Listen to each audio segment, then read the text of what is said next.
Okay, so I stopped in the middle of my workout because this thought came in. When you get to be my age in the middle of life, sometimes you got to run and jump on it when it comes, or else that thought will leave you never to be heard from again. So we talk about leading and learning, right? If you're new here, my name is Jennifer Mitchell Early. I help individuals and teams achieve personal and professional organizational success. And this is Leadership Matters. So we talk about learning and leading, but what I want to say to you is that starts with yourself. If you can't take authority over your own life, if you are not a leader in your own home, in your own life, in your own walk, then how can you expect to lead other people? If you're not a continuous learner, if you don't find education to be valuable, if you're not looking for new ways to grow and evolve and develop your skill set and become a better professional, a better person, then how can you advocate the benefits of being better, growing, changing, evolving, and teaching other individuals? How can you stoke the flames in them for them to desire to want to be better if you don't, lead by example?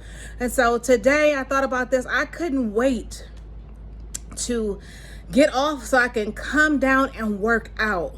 Why? Because at this stage of my life, yes, I want to look good, but more importantly, I want to feel good.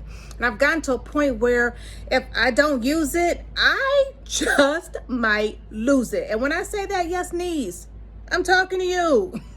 They don't want to perform if I'm not giving them what they need on a weekly basis as far as exercising and doing my workouts from physical therapy and all of those things.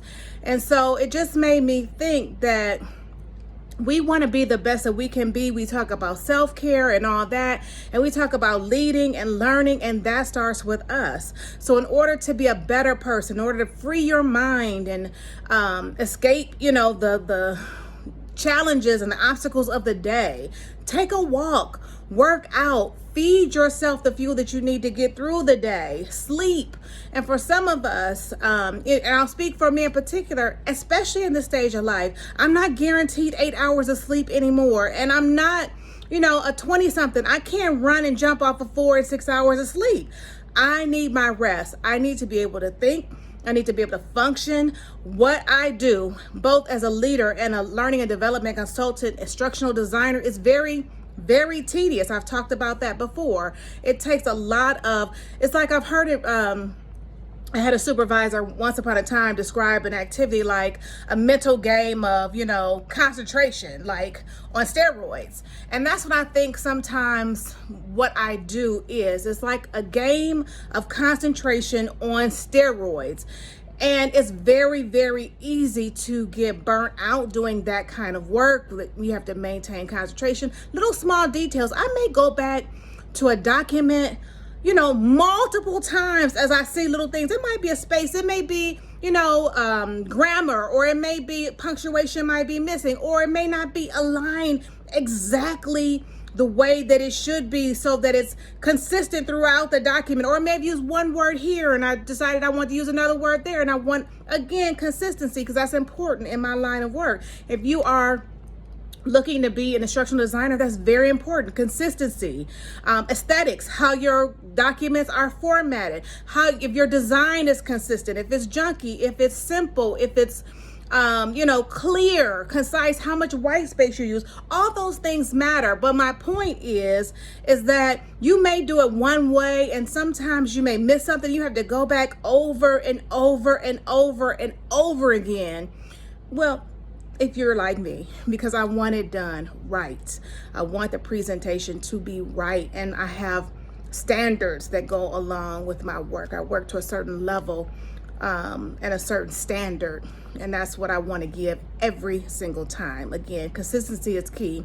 As we talk about that, as we talk about even in leadership, leading by example, people will watch and see what you do. They want to see, how you conduct yourself day in, day out, in high stress, low stress, good times and bad. They want to know if you're someone they can trust to lead them through no matter what the circumstance is. And that really starts with us. So I just want to encourage you to take authority over you.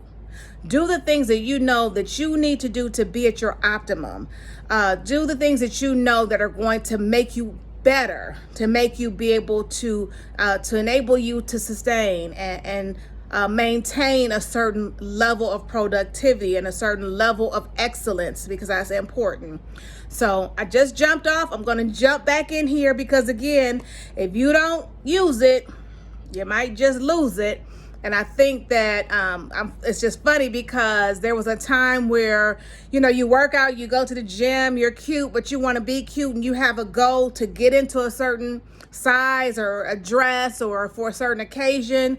But now the goal is just to stay alive and have everything work the way that it's supposed to work, fluidly and without hitches and without, assistance. So your perspective changes as you get older and the more experience you have, right? That should refine our perspective to make sure that when you know better, you do better. That's the saying. So now that I know better, I try to do better, and that's what I'm telling you to do. So if you're going to lead anywhere, lead with you first, because you can't pour out of empty cup. You have to have a refreshing for yourself. You have to have a time, a space for yourself to clear your head, clear your thoughts, so that you can have the energy and you can maintain momentum. See you in my next video.